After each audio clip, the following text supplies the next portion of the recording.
who worship me are of four kinds: the man in distress, the seeker for knowledge, the seeker for wealth, and the man of wisdom. O Lord of the Bharatas, Arjuna. Sri Krishna has both shown in these relations with Arjuna in this verse by addressing him as both Arjuna and Lord of the Bharatas. Jana means human being or someone who has been born. Sri Krishna says that those who perform satkarma or good deeds, who are devoted of him and who worship him, are of four kinds. Does anyone know what those four kinds are?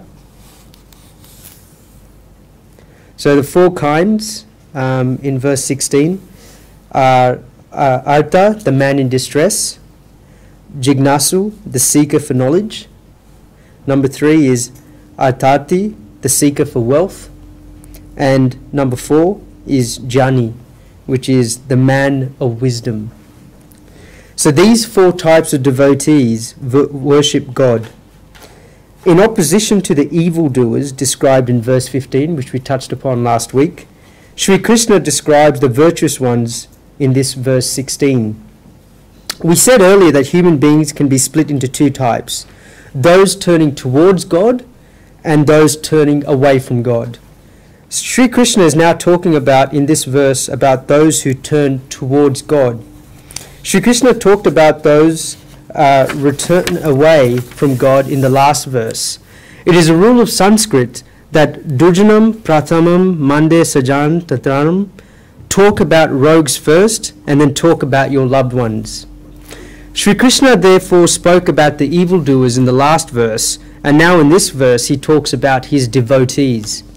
Sri Krishna talked about evildoers first because their minds are carried away by Maya, illusion. And it is the nature of the mind that when it has the direction, that it only runs in that direction. Once the mind starts moving, then it just moves in that direction.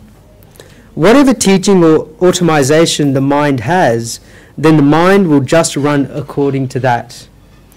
Then the mind does not think about anything else.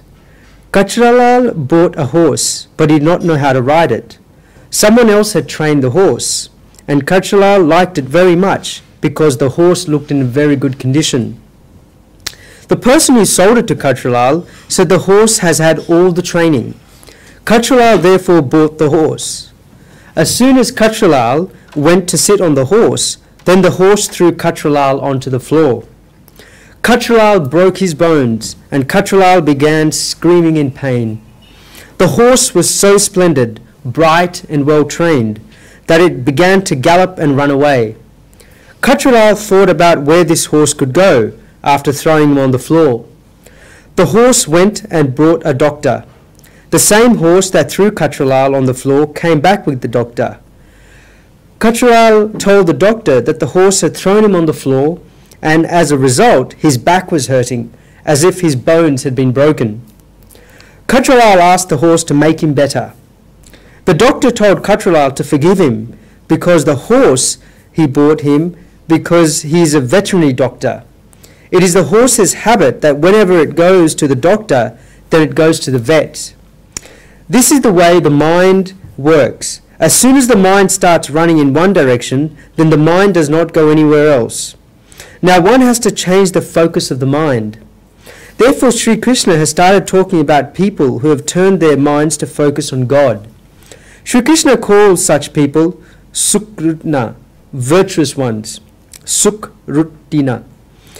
Sri Krishna says that these Sukrutina, virtuous ones or devotees, are of four kinds. So commentators have given different meanings of these virtuous ones. So the first meaning is those who perform punyas, the opposite of sins, and satkarmas, good deeds. The majority of commentators, in particular Sridhar, say that by satkarmas, good deeds, it does not only mean those who perform satkarmas in this birth, but those who have created habits of performing good deeds throughout their births, and those who have a reserve of punyas, and that is why they have achieved the ability to progress in life. Such people as virtuous ones, Sridhar says, Purva Janma Surya Kruta, Punya Jana Sutkruna. Those who have performed satkarmas from their previous births and throughout their births. This is because a balance must be accumulated. Such devotees are all four kinds.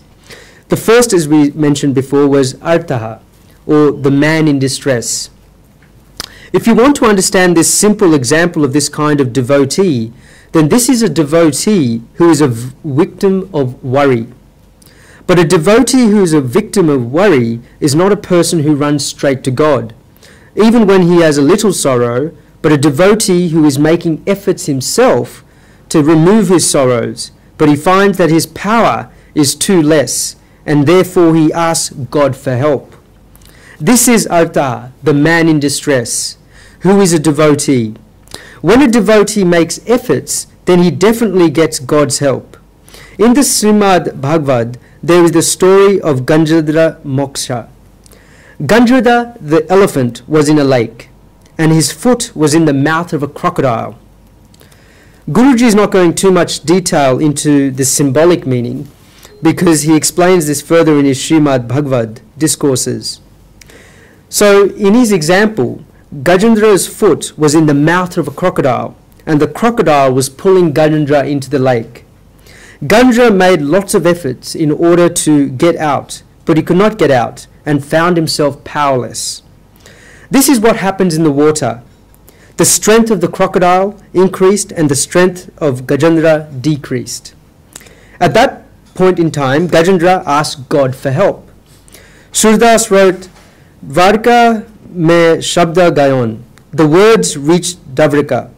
As soon as these words reached the Supreme Soul, the Lord came running. This Gajendra is an Artha devotee, or a devotee, a man in distress. In the Mahabharata, when Draupadi's clothes were being stripped and she cried for help, then she was an Artha devotee as well. Draupadi made all the efforts that she could, but Dushashan dragged her by the hair and brought her to the court. Draupadi was righteous and strong, and made all efforts possible in order for this event not to happen. She asked Dhashtra and Bhishma whether this suits them, that in the Kuru clan, some of the sons are abusing a woman in such a way. Viduriji was not able to say anything. Drona was an Akra, and yet was able to say anything. Krapcha had to sit there quietly. The arguments that Draupadi made at that time were so strong that she must have had an advocate's intelligence. Draupadi said, Before my husband made me a stake in the gambling, he made his character a stake in the gambling, and he lost this. How can a person who has lost his character have the right to put others at stake in gambling? How authentic was her argument that a person who has lost himself in gambling cannot make someone else a stake in the gambling? Draupadi also said, I am my husband's wife and not his property, that he can put me as a stake in the gambling. He is my husband, and therefore the moment when he lost, I lost too. Therefore there cannot be any new stake for me. This stake is wrong. She has demonstrated her authenticity here. Her arguments did not work. This event is worth reading about in the Mahabharata. Nashasha bhayat transanti vurdaha. Vurdaha taya nirvanti dharm. Satyam natatyam chalam vidam. Which means, if there are no elders, then it is not a royal court, because elders are the grace of the royal court. If they do not preach dharma, then they are not elders. If it does not speak truth, then it is not dharma. If it is covered with the skin of sham, then it is not truth. Draupadi gave many arguments, and yet none of them worked. Then when Dushashan began stripping her clothes, then Draupadi prayed to Keshav, Sri Krishna, and the Supreme Soul came and gave her unlimited clothing. Draupadi made efforts and made arguments, and Gajendra, which is the elephant in the last example, also made efforts. And when one makes efforts, then God definitely helps. People just do not want to make efforts. Secondly, Only when a person has faith does God help. Effort should be made with faith. Effort should be made with faith. Madhusudana Saraswati has written a scripture called Advaita Siddhi.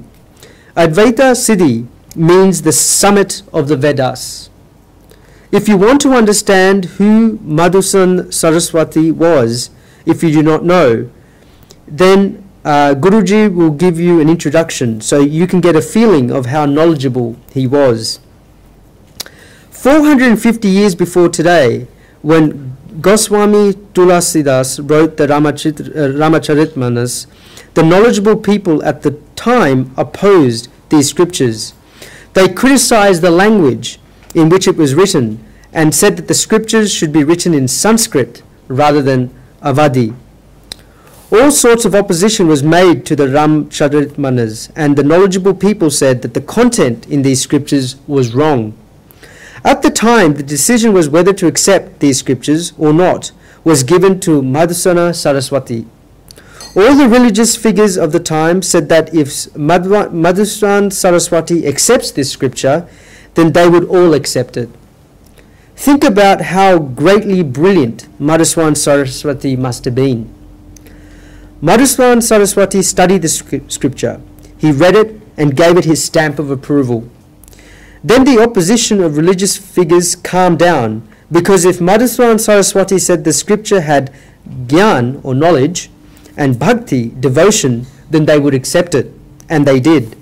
Madhusudana Saraswati was the person who had to make such a major decision.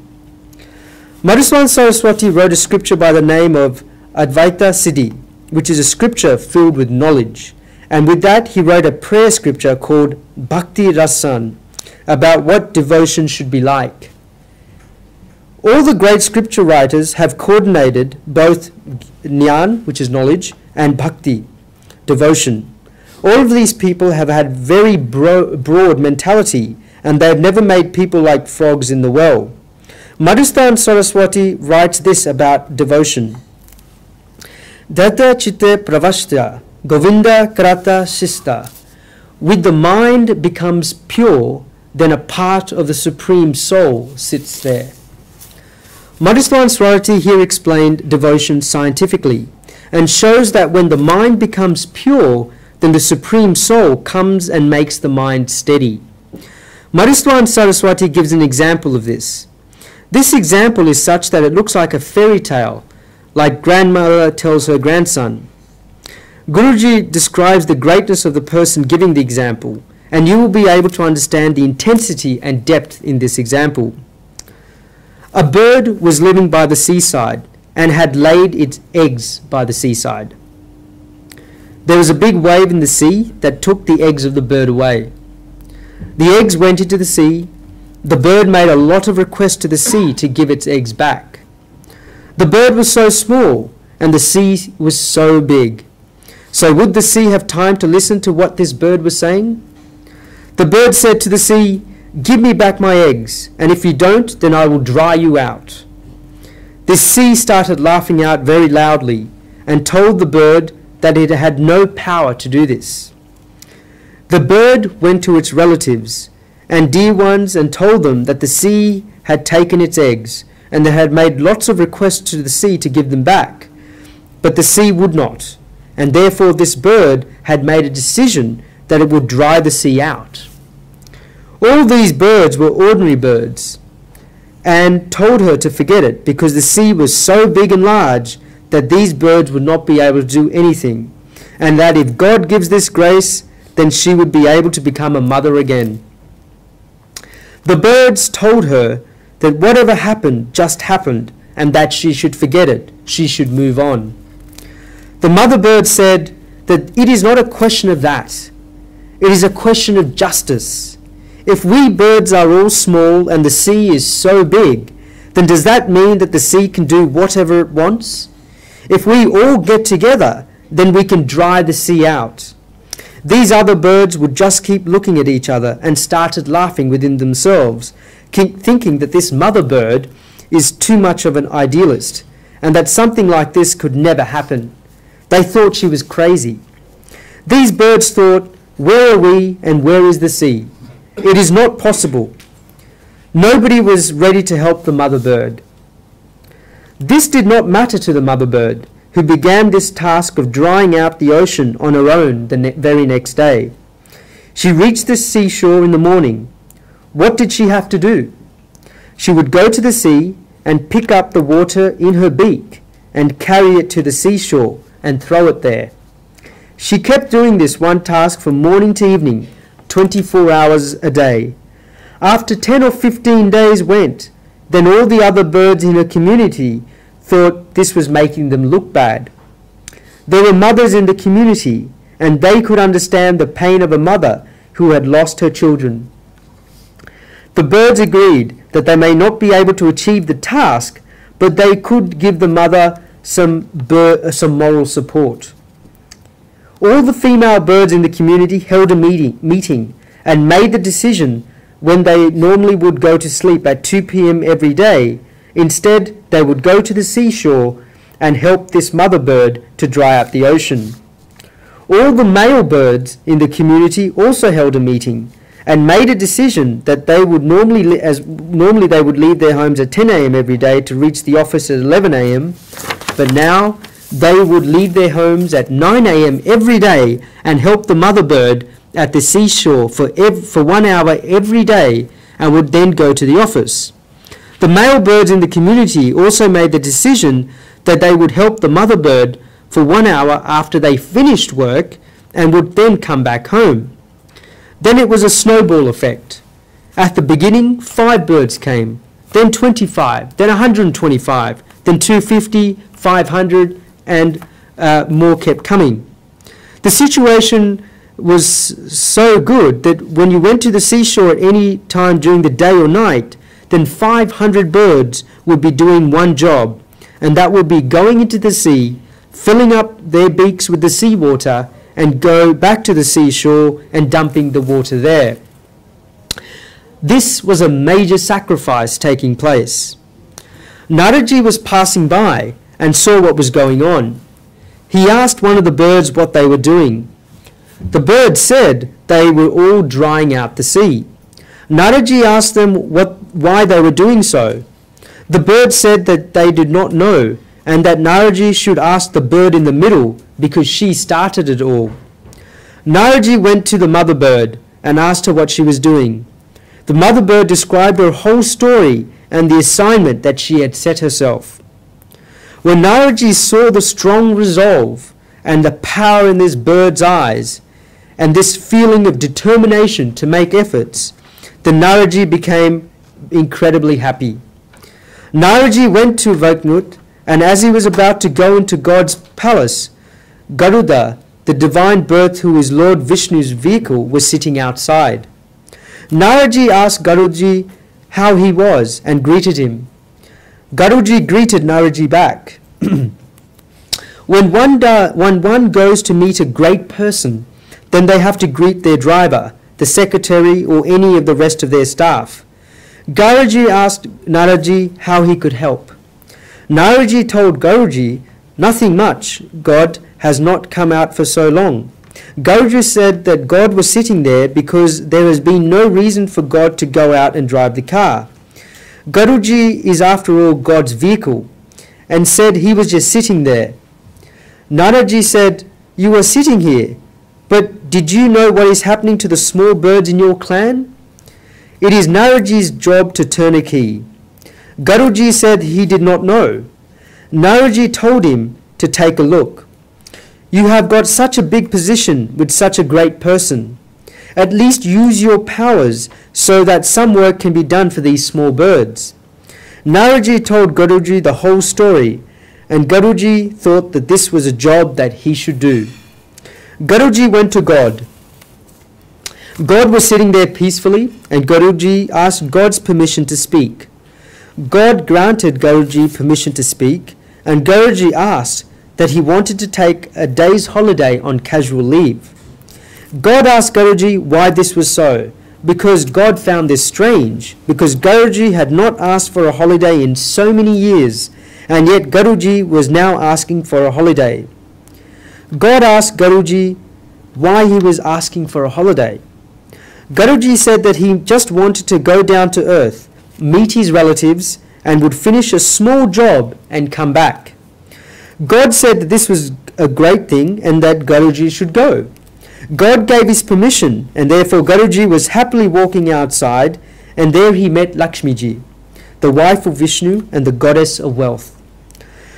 Lakshmiji told Guruji that he was looking very happy today and asked him why this was so. Guruji said he was going to earth. Lakshmiji asked him when he was going, and Guruji said that he would be going tomorrow. Lakshmiji was surprised that he was going tomorrow and asked him who gave him the permission to go tomorrow. Guruji said that he had just got his leave sanctioned by God. Lakshmiji asked him if God had really given him leave, and Guruji said yes. Lakshmiji said that this was fine. Lakshmiji went to God and asked him if he had given Guruji holiday. God said yes. Why? Lakshmiji told God that he should have asked her first, because he should always ask her first before giving the driver a holiday in case she had work for the driver to do. She said that she was upset that he did not ask her first, and said that she is not valued here at all, and that her opinion was never asked. Lakshmiji said that she wanted the driver tomorrow because she could not go without the driver tomorrow, and that she had to go tomorrow to see Parvatiji at Kailash to play bridge. Lakshmiji said that she wanted Garuda tomorrow, and that it will not work with Garuda not around tomorrow. Just like arguments happen here, they also similarly happen up there. And yes, arguments do happen on planet Earth. If you have a wife and you get into these sort of disputes, you'll understand. Lakshmiji just sat there upset. When Lakshmiji gets upset, then even God cannot take this. Similarly, husbands cannot take this as well. Firstly, she is Lakshmiji. Secondly, she is his wife. If a woman in the household is upset, then even God cannot take it. And thirdly, it is a matter of status. God knows that he has such a high status and place in society only because Lakshmiji is at his side. If Lakshmiji was not there, then who would ask how God is? Therefore, God thought that he would have to do something. God called Guruji to where he was. Guruji said, "Tell me, God, what is wrong?" God asked Guruji why he wanted to take a holiday tomorrow. Guruji to God that Naraji had brought some news. As soon as Naraji's name was mentioned, then God thought that Naraji must have done something. Guruji told God the whole story of the event, and that he wanted to go so he could help this small mother bird. God heard this whole story and thought that this was a job worth doing.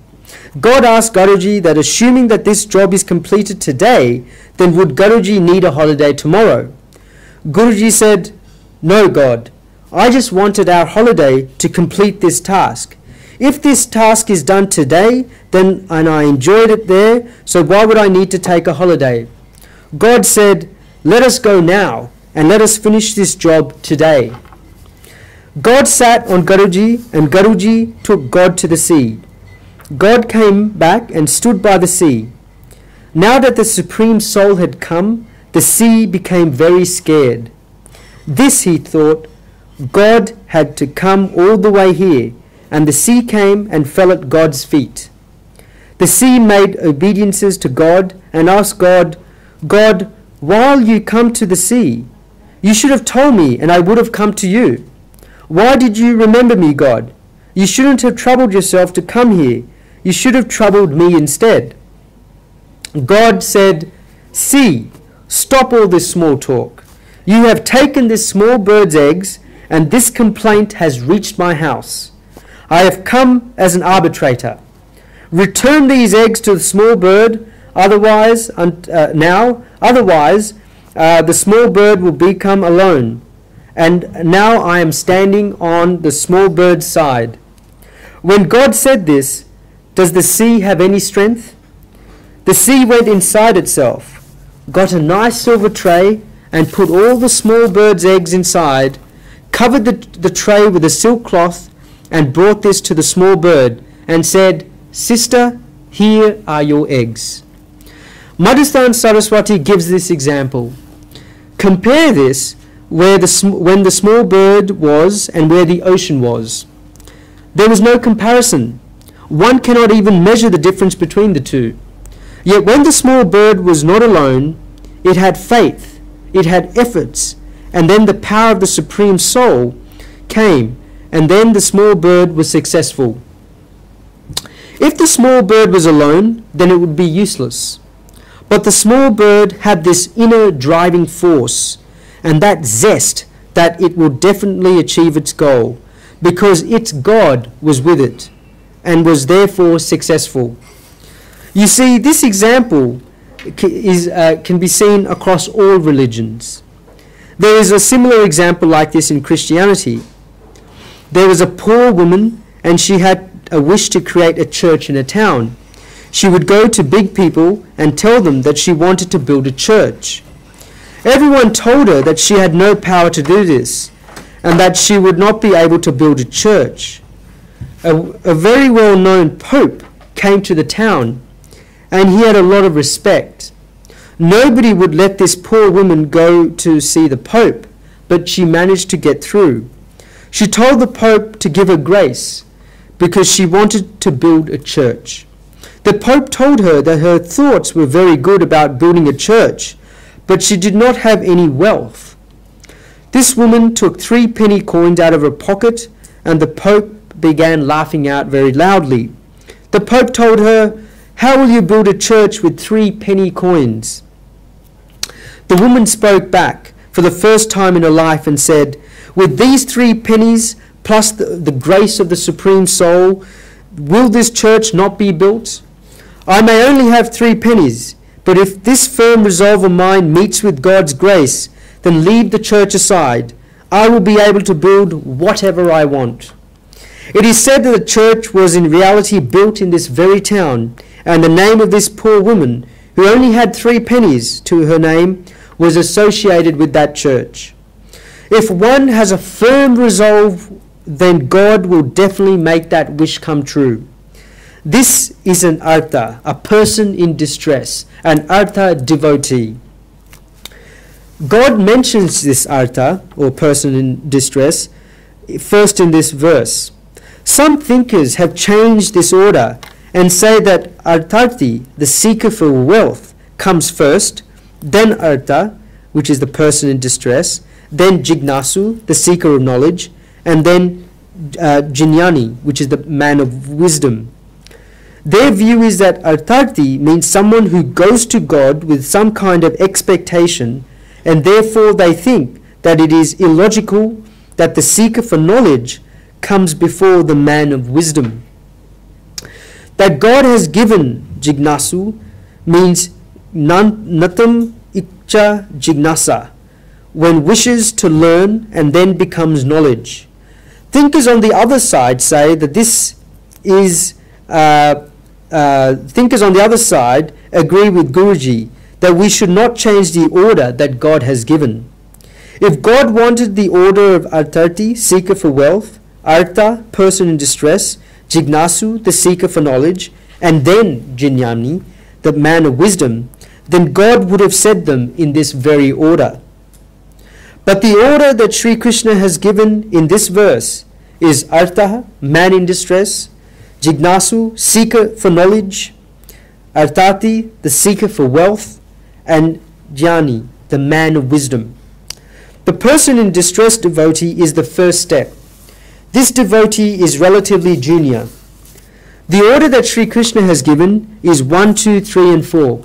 So person in distress comes fourth. The reason for this is that until the devotee does not have any difficulties, then his devotion does not begin. Such a devotee only performs devotion when he is under distress. Such a devotee only goes to God when he has a difficulty. The nature of his devotion is that the less difficulties he has, then the less devotion that he will perform. and the more sorrows he has, then the more devotion he will perform. This is what an arta, or person in distress devotee, is like. You see many people like this in society. When they are very sad, then they go and sit in the temple. If their business is not going well, then they go and sit at the temple. But when their business starts doing well again, then they keep away from the temple. Therefore, this person's devotion increases or decreases to the amount of the difficulties he has. This is a person in distress devotee. The level above this is Jignasu, the seeker for knowledge devotee. Who is this seeker for knowledge devotee? Such a person wishes to make efforts to attain metaphysical knowledge and to find out the answer to questions such as, what is truth? Who is God? Who himself is, what the Jivatma, or individual soul, is? Who is Jagadish, the ruler of the world? What is the Jagat, the world? What is the relationship between Jiv, Jagat and Jagadish? A Jignasu devotee is better than an Arta devotee, because the devotion of a Jignasu does not arise from the devotee's sorrows. It is not as if the person only remembers God when he is unhappy. Such a person even remembers God when he is not unhappy. But at the same time, he makes efforts to satisfy his curiosity. His efforts to search for God are limited, because he only goes forward in the directions of the questions that he asks. This is a natural and psychological thing. If he does not ask questions related to a certain subject, then he will not go forward in that subject. He does not search for the Supreme Soul in the direction in which he is interested in. Therefore, his vision becomes very limited. Above this level comes the Artati, as the seeker for wealth devotee. A simple meaning of Arta is the enjoyment of the senses. This devotee is therefore a person who performs devotion in order to attain sensual enjoyments. He has seen in other people's lives, in the Puranas or in the scriptures, that some people had nothing and they practiced devotion and got a lot of things. Therefore, in his mind arises that if someone else got these things, then they should get it as well. They therefore practice devotion. Such a person's devotion begins here. The devotion for the seeker for wealth devotee is for fruits. Dhruv got the kingdom, Vibhishan got the kingdom and wealth. The people therefore practice devotion so they too will get something. They therefore begin devotion. The meaning of this is that if material enjoyments come from other ways, then they will not practice devotion. If the pleasures that they want and their desire for material enjoyments become fulfilled in another way, then they will not turn to devotion. This is the seeker for wealth devotee. But at the same time, there is a benefit to this, and this is that the more their desires for material enjoyments become fulfilled, and the reason for which they practice devotion becomes satisfied, then their faith keeps increasing, and therefore their devotion keeps increasing. This is the big difference between Artha, a person in distress devotee, and an Artarthi, the seeker for wealth devotee. If the sadness of an Artha devotee goes away, then his devotion also goes away. The seeker for wealth devotee is not like that, because his devotion remains, and as soon as his wish is fulfilled, then his faith increases. The person asked God for something and he got it. The faith of this person has increased, and therefore he decides to perform more devotion. This is the seeker for wealth devotee. An Artarthi devotee is at a higher level than a Jignasu devotee. This is because a Jignasu devotee, or the seeker for knowledge, may have doubts about the existence of the Supreme Soul. This is because the person is curious, and therefore he will have questions. Therefore he is not sure whether God really exists or not. A Jignasu devotee can have doubts about the existence of the Supreme Soul, but the seeker for wealth devotee has no doubts about the existence of the God. This is because the seeker for wealth devotee knows that God does exist and that God is fulfilling his wishes. Because of this, the seeker for wealth devotee is greater than Jignasu, or the seeker for knowledge devotee. As a summary, firstly, the Artarthi, the seeker for the wealth devotee, is greater than a person in distress devotee, because the latter, which is the person in distress, stops his devotion when his work is finished, whereas the former's faith and devotion increases when his work is done. Secondly, the seeker for wealth devotee is greater than the seeker for knowledge devotee, because the latter may have doubts about the existence of God, whereas the former does not have any doubts about the existence of God. To take a simple example, let us say that one wishes to borrow something, and therefore this person rings the neighbor's doorbell. But at this time, this person will have doubts as to whether or not the neighbor will answer the door when he rings the doorbell. The person will have doubts about whether this neighbor is there, or whether the neighbor is at home but does not want to lend this person this special thing. On the other hand, if the person knows that newspapers come every day to the neighbor's house, then he knows that he will get the newspaper. In the same way, when a Jignasu devotee goes to God, then he has doubt in his mind. But the seeker for wealth devotee never has such doubts in his mind. Therefore, the seeker for wealth devotee is greater than the seeker for knowledge devotee. Fourthly, the man of wisdom is the greatest out of all the devotees. The reason for this is that devotion of the Jnani, the man of wisdom, is not because of sorrows or difficulties. It's not because he is looking for the Supreme Soul, but because he is certain that God exists and his curiosity has been healed. Nor is he looking for material enjoyment, nor does he want anything. That is why there is happiness in the man of wisdom devotee's life. There is such a big difference between going to a neighbor's house to get something and going to the neighbor's house just to talk with your neighbor.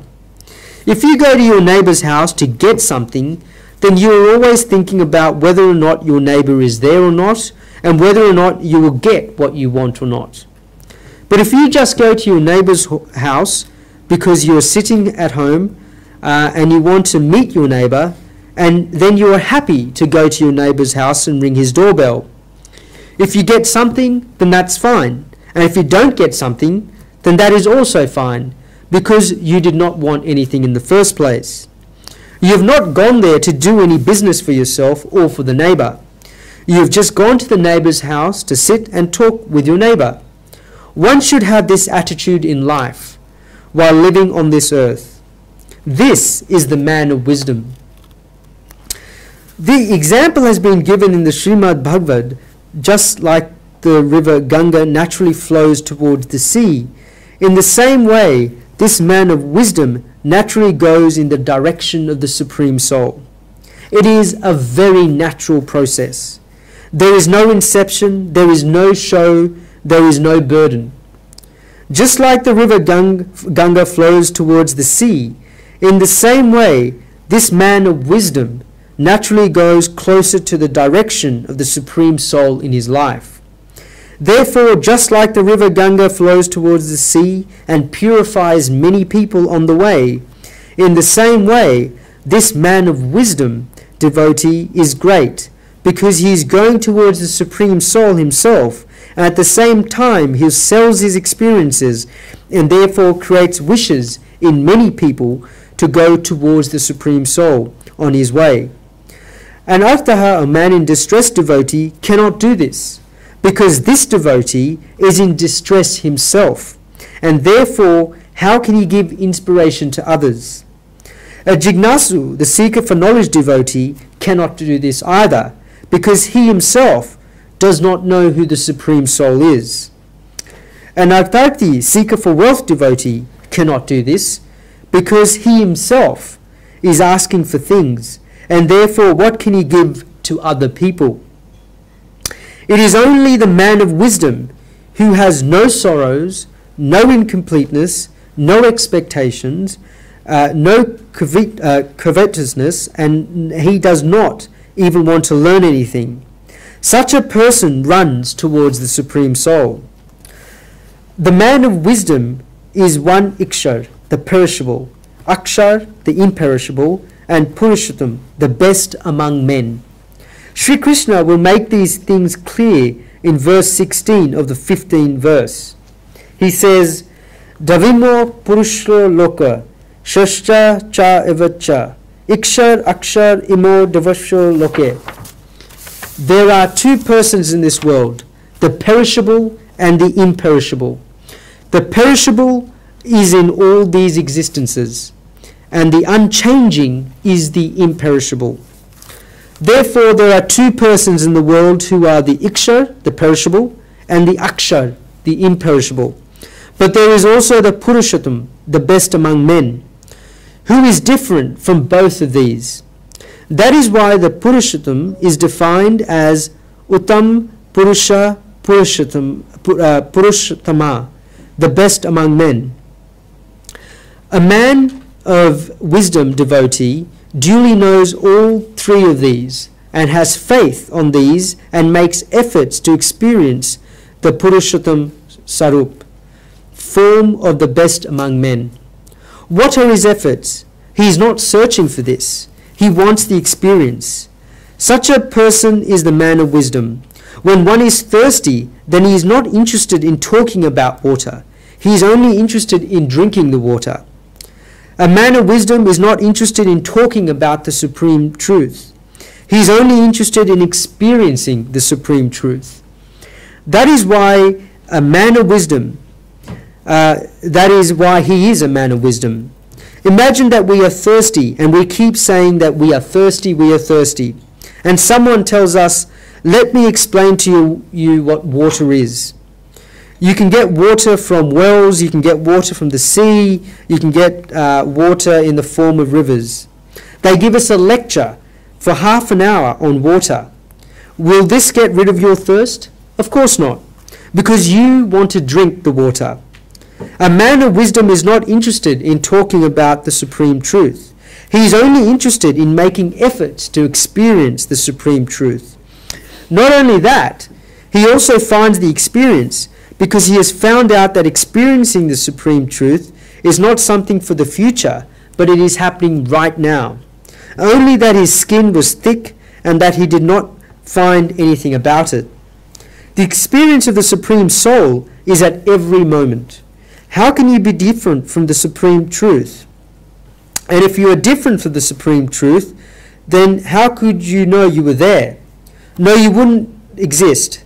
A man of wisdom experiences the Supreme Truth and gets his lessons from this. Therefore, the first benefit of being a man of wisdom is that the complaints of the man of wisdom finish. He has no complaints at all. He has no feelings of there being something less or something missing from his life. He is completely fulfilled. He is the Supreme Soul, and that is all that matters. When one's complaints end, then one only has bliss in his life. All the sorrows in his life are sorrows as a result of his complaints. A man of wisdom has full faith in the Supreme Soul. Swami Ram Sugdas gives a very nice example. A father had 4 children, and they were playing in the compound.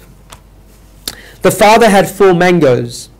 The father took these 4 mangoes in his hands and came to the compound. All 4 children saw that their father had 4 mangoes in his hands. After seeing the 4 mangoes, one of the children immediately started screaming, "I'm hungry, I'm hungry," and began crying. The second child just stared at the mango in his father's hands.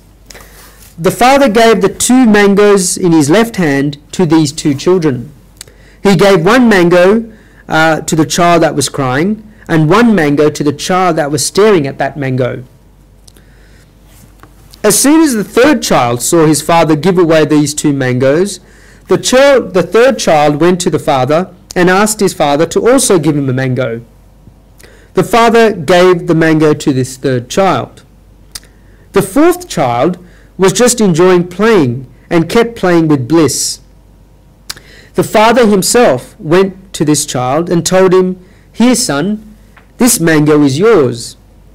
These four children are the four kinds of devotees. Artaha, the man in distress; Jignasu, the seeker for knowledge; Arti, the seeker for wealth; and Jnani, the man of wisdom. The Supreme Soul, who is the Supreme Father, has four mangoes in his hands for all four of his children. God has made arrangements for everyone. Does a father give some things to some children and not to others when he has equal amounts of the things? He is their father, and therefore each of them get equal amounts. He has come and brought these mangoes. But the difference is in the attitude of these four children. One child sees the mangoes in the father's hands and becomes hungry and immediately starts crying. So what sort of devotee would that be? It would be a man in distress, yeah? It would be a man in distress, a devotee, because he has shown his distress by screaming. The child is screaming, "I'm hungry, give me the mango." God even gives him a mango. The second child is a Jignasu, the seeker for knowledge, who just keeps looking at the mango and thinks about what it must be like, whether he will get it or not, and how it must have been made. He even gets the mango. The third child is the seeker for wealth. He asks for the mango because he saw someone else get that mango, and therefore he thought, why don't I also ask and get the mango? He then went to ask himself, and he gets it. For the fourth child, he is the man of wisdom. The Supreme Soul comes in front of him and gives him the mango himself. A person asked Guruji, "Why? If I say that the man of wisdom is the greatest of the four, does the man of wisdom get the mango in the end?" The person said that rather that isn't the man in distress the best, because he started crying first and got the first mango. The Atada, man in distress, is not the greatest, because if the father was compassionate, then he would get so sad because he had bought the mango for this child in the first place, and yet this child is still crying. Furthermore, there is no pleasure in eating a mango while crying, and there is even no pleasure in eating a mango after crying. Guruji tells the person not just to look at the chronological order, but to look at the bliss one gets after getting the mango, and he will see that the man of wisdom had bliss even before he got the mango. This person, that this child got the mango late, but was the man of wisdom sad? No. He was just playing and had bliss in just playing. And the Supreme Soul gave this child the mango himself without the child asking. The man of wisdom has faith. The fourth child has faith that his father is bringing the mango, and he has so much faith that he knows that his father will not eat without giving the mango to him. The child knows that if the father eats without giving him the mango, then his father will not like it, and his father will not enjoy the taste of it. This child knows that this father will look after him. He has faith. In the same way a devotee should have faith in God, the man of wisdom devotee knows that God is his, that God has not kept him hungry until now, and that none of his words have failed. This is the feeling that a devotee should have. If we look at it in reality, then faith pulls God. A man of wisdom is only one strength. Otherwise, how could he get something without asking?